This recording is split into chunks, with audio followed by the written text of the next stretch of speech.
final dele te veio algum sentimento, alguma percepção? Quem gostaria de...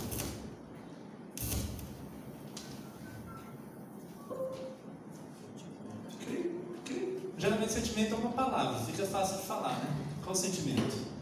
Desigualdade. Desigualdade. Percepção ou sentimento, né? O que mais? Eu senti uma coisa aqui, mas eu não estou conseguindo achar uma palavra. Não sei se é compaixão, não sei, uma coisa parecida.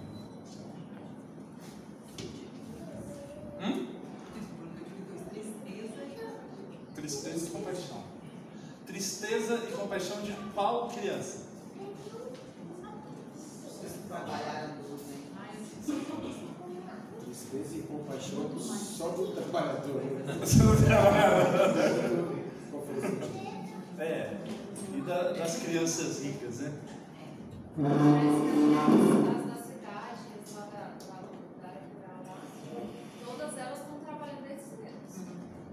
Seja fazendo inglês, seja aprendendo alguma habilidade, mas estão trabalhando. De alguma forma. Tanto que uma delas ali falou, né? No horário, no prazo. Tiago, você podia dar um comentário aí na parte visual, né? O que é que você vai trazer para a gente? Você sempre vê uma coisa que a gente não vê.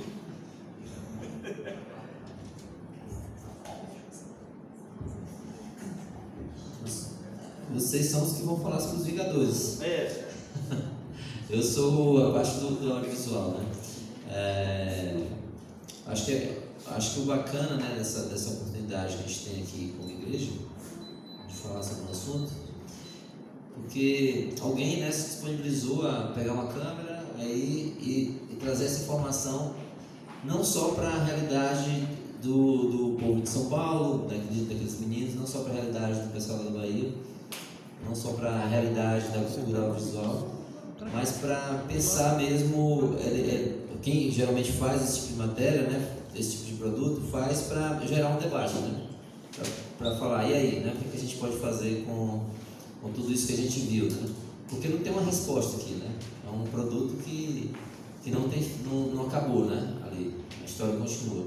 Eu acho que o Brasil deu uma melhorada, né, nessa questão de trabalho infantil, mas ainda tem muito lugar que acontece isso, né? Mas o fato do documentário em si não está falando exclusivamente do trabalho, né? Mas está falando dessa questão da criança ser adulta, né? Então, será que as crianças de hoje, as crianças que estão aqui na nossa igreja, elas têm vivido uma vida adulta, têm sido empurradas para essa realidade? Então, acho que é algo para a gente poder pensar junto, né? Ou, no mínimo, orar sobre isso, né? Eu já tinha assistido a esse vídeo no curso que nós fizemos da Visão Mundial, e o que me tocou realmente foi a pobreza de todos os lados, né? A pobreza de relações, a pobreza de você precisar que uma criança não seja criança. A gente sabe que tanto a infância quanto a adolescência foram criações nossas, né? Na Idade Média as crianças eram mini adultos. As crianças, elas não tinham nenhum tipo de tratamento especial, muito pelo contrário. Já com 7 anos você já ia trabalhar na lida e buscar sustento e morrer, e se precisasse ir para a guerra, né? Não tinha essa diferenciação, esse cuidado que a gente demonstra com as nossas crianças. Então, uma coisa que me chama muita atenção é a naturalização de todos os processos, né? Quando as mães dizem, morreu porque tinha que morrer, morreu porque Deus quis, está enterrado 3 junto aqui, né? E as meninas dizem, não, a gente precisa mesmo estudar, porque a gente vai ter que competir, né? Quando a gente for viajar, porque a gente vai ter que ter um trabalho e tal, então a gente precisa mesmo passar. É uma naturalização, um processo como se fosse uma criança de 4, 5, 6 anos como não ler? Né? Uma naturalização desses processos, e muitas vezes parece que a gente está tendo um certo retrocesso. Isso é uma coisa que que me marcou no filme, foi essa naturalização do processo de adultificação das crianças, né? E também a nossa naturalização. A gente acha está longe, isso aí está muito longe. Eu não faço isso com o meu filho. O que isso tem a ver comigo? Essas crianças aí são nossas crianças. No Brasil, a cada 5 crianças que morrem, 3 são negras. E se for entre os índios, é pior. A porcentagem é muito grande. As crianças, elas estão sendo tratadas como consumidores, como adultos, consumidores de todas as coisas. Mas elas não estão sendo tratadas como cidadãos. A gente não tem dado esse tratamento para as nossas crianças. E tudo muito naturalizado, né? Aqui na igreja, nós temos crianças extremamente bem cuidadas, crianças de um poder aquisitivo bom, muito bom, tanto que esse ano eu disse que eu vou levá-las para conhecer outras searas, né? A Disney. Vou levá-las para conhecer Disney lá no Penorte, onde a Kelly trabalha, lá no Sol Nascente, né, Kelly? Sol Nascente, é sério. E vocês acreditam que elas estão super entusiasmadas para ver como é que é outra realidade? Um lar de velhinhos, né? Então, assim, esse filme me marcou muito quando a criança, aquele menino, aquele olhar daquela criança, gente, sabe, aquele olhar totalmente perdido. E outra coisa que me falhou aqui falei primeiro dessa questão, dessa conformidade da gente, né, da criança trabalhar e tal, e também de muitos pais, e de às vezes nós mesmos, a gente fala assim, educador, a gente ouve muito isso em escola. Não, eu não vou fazer nada, a gente não pode fazer mais nada, porque esse estatuto da criança e do adolescente, tudo que a gente faz não pode ser feito, né? Criança, a gente não pode ensinar uma criança a trabalhar, a gente não pode mandar a menina fazer nada, a gente não pode corrigir. Mentira. É uma irresponsabilidade que a sociedade tem feito com essas frases que nós também estamos acostumando os nossos ouvidos a ouvi-las. Não, eu não posso. Não pode? Você está mascarando o quê? A sua falta de vontade, a sua falta de sabedoria, a sua falta de conhecimento. Tá? Isso aqui tudo é para a gente pensar, gente. Né? Ninguém aqui está cheio de razão. Mas são pontos que eu acho que são interessantes de serem colocados. Né? Eu preocupo com a minha criança e as outras crianças. Isso faz uma diferença muito grande se nós começarmos a nos preocupar com as nossas crianças, as crianças da nossa nação. Tem um ditado africano que ajuda a entender, a gente, por que a gente está falando disso aqui hoje. Né? Um ditado que diz: para educar uma criança é preciso uma aldeia inteira. E é legal a gente falar sobre a infância, mesmo quando a gente não tem filhos, porque todo adulto tem contato com a criança. Você tem sobrinho, você tem vizinho, você tem uma igreja que tem criança. E é muito legal pensar assim que a infância é uma descoberta nova e ainda não devidamente explorada, né? Vivida. Bem provável que a sua infância foi como hoje e como é a infância hoje. Qual a diferença entre a sua infância e a infância de hoje? É grande? O que tinha e o que não tinha? Os grandes pensadores têm 100 anos da infância. E uma coisa engraçada é que hoje a gente já percebe que tudo que dá errado na vida adulta, a fonte geralmente vem da onde? Da infância. Né? Traumas, perfis, comportamento, características, desvios, tudo é da infância. E mesmo assim, nós adultos ainda não nos preparamos para lidar com a infância. A gente ainda acha que, não, vamos só repetindo os padrões, né?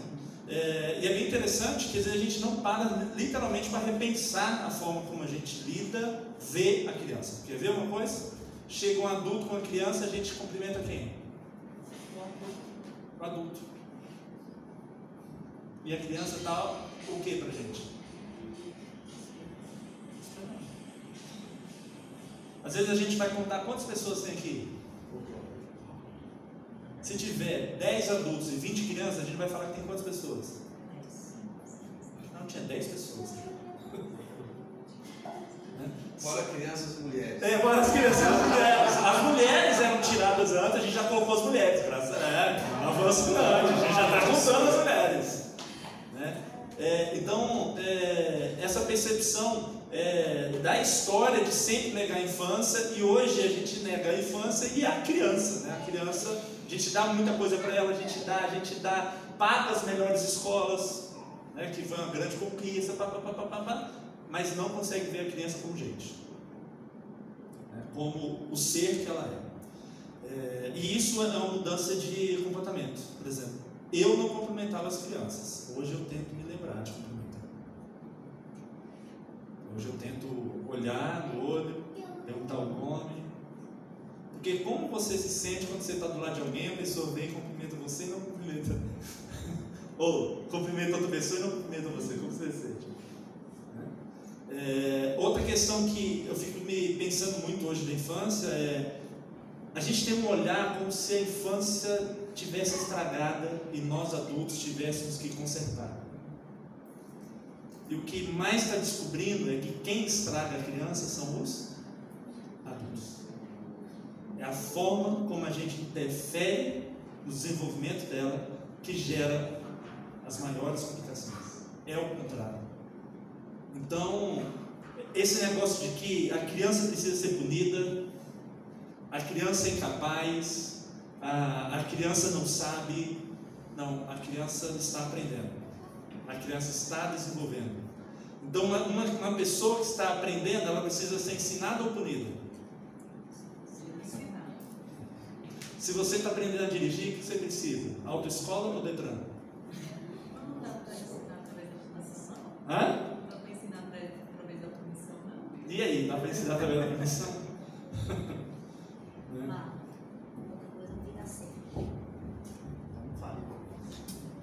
Dentro disso que o Marco está falando, uma coisa que eu acho bastante interessante também é que diz assim,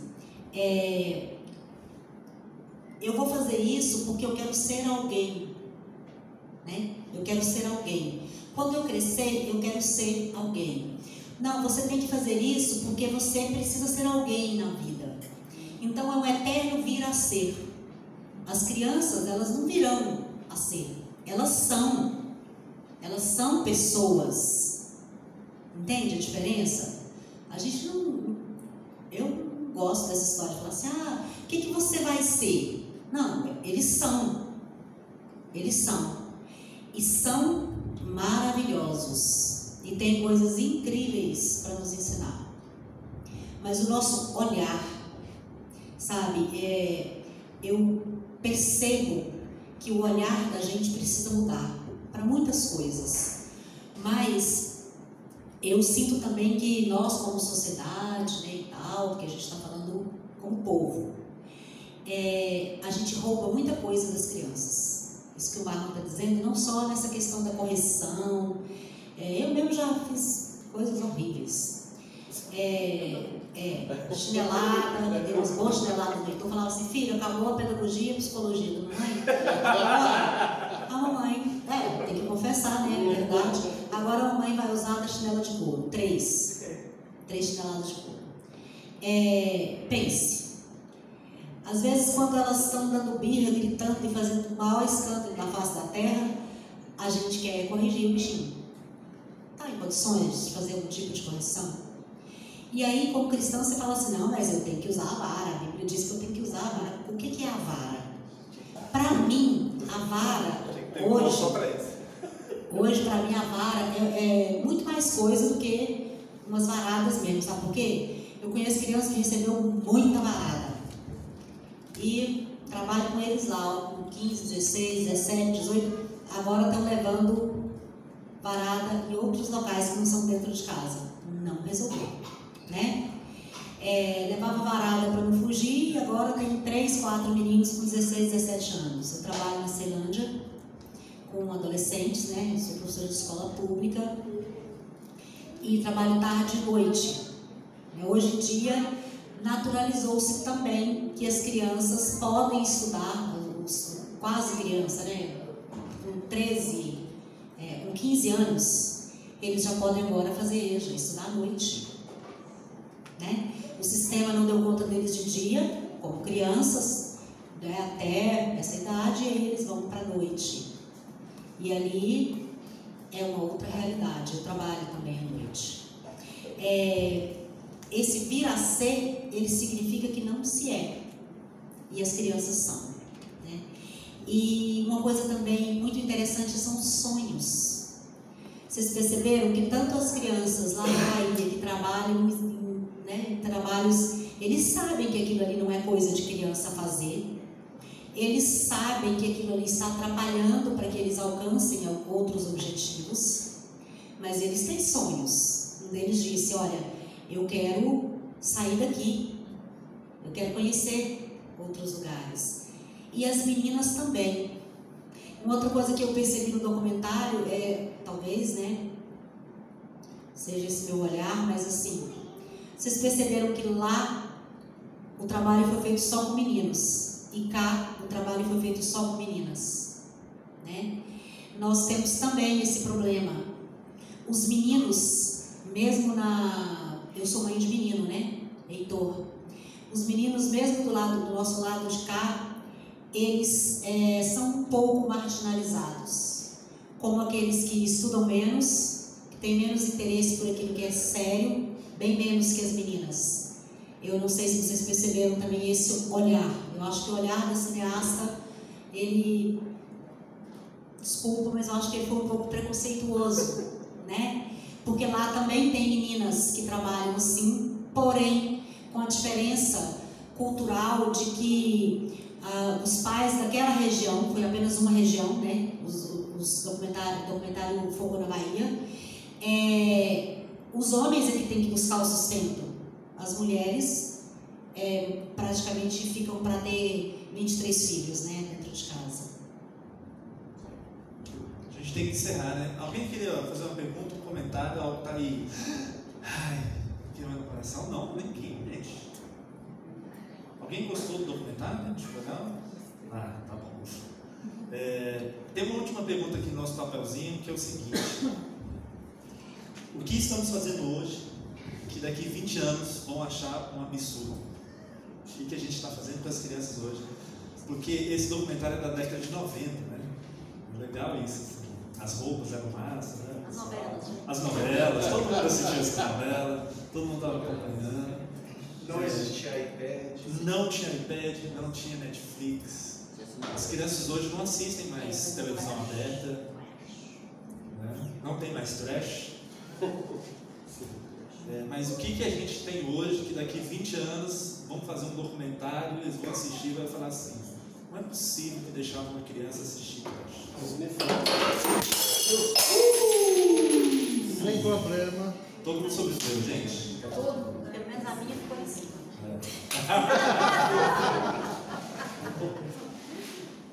E outra questão que eu queria pontuar também, para encerrar mesmo, é que a gente tirou trabalho faz mal para a criança, responsabilidade não faz mal. Então, às vezes, muito falando trabalho não, criança não é para trabalhar, não vai trabalhar, tirou da criança a responsabilidade em casa. E isso é muito ruim, porque a gente se sente útil e importante quando a gente tem participação. Faz parte. Então, o trabalho faz parte. Então, às vezes, nós, pais da nova geração, por amar, por querer proteger tanto, desenvolver tanto, a gente se vê fazendo tudo pela criança. E isso é tão destruidor quando colocar uma criança trabalhando na pedreira. Porque Maria Montessori, que é fantástica, vocês devem ler Montessori, ela, 1920, ela tem duas frases que são fantásticas. Uma é: o trabalho da criança é a sua brincadeira. A brincadeira é o trabalho da criança. Brincar para a criança é tão importante como é importante para a gente trabalhar. Mesmo nível. É na brincadeira que ela desenvolve e aprende tudo. E ao mesmo tempo ela fala: não faça pela criança nada que ela possa fazer sozinha. Nada. Então se a criança já anda, ela tem que... se ela consegue carregar, ela tem que carregar. Crianças de 2 anos podem ir para a mesa e antes de ir para a mesa ter descascado o ovo, ter arrumado a cama, escolhido sua própria roupa e ajudado a colocar o prato na mesa. Então, ao mesmo tempo, essas crianças, a nossa geração de pais, quem tem mais de 40 anos aqui, teve uma educação de responsabilidade. Então era gente que consegue tomar conta da sua vida. A outra geração de pais foi uma geração que privou as suas crianças do sofrimento que eles tiveram. Mas por privar do sofrimento, não ensinou Não criou responsabilidade. Então a gente tem que olhar a criança, deixá-la brincar, mas ao mesmo tempo formá-la responsável. É isso, eu acho. Grande desafio. Quem tem filhos aqui pequenos? Muito bom. Quem tem netos pequenos? Olha ali. Tem neto chegando aí. Quem ainda vai ter filhos? Tem uma galera aí que vai ter. Então a gente se pensar. Isso é isso.